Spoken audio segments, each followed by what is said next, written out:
que dure para sempre, João Paulo e Daniel.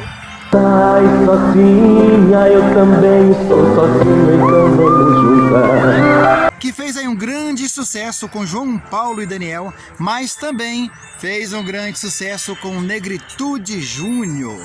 A canção Que Dure Para Sempre. Entre um sorriso e outro a gente se afiniza e começa a gostar. Essa composição foi escrita aí pelo grande compositor Peninha. Uma canção que nos convida a querer cantar e viver momentos, né? Você está muito carente e já não aguenta tanta solidão. Quem nunca cantou, hein?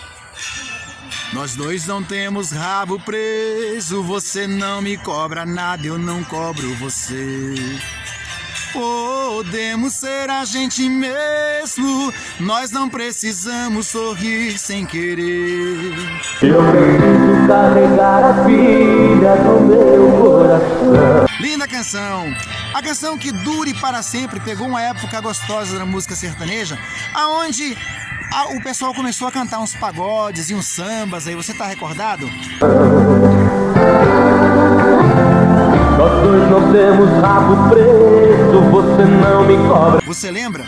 Comente aqui nos comentários se você tem lembranças aí com João Paulo e Daniel cantando Que Dure Para Sempre ou Negritude Júnior. Escreve aqui nos comentários, deixe o seu comentário e a sua história pra gente dividir.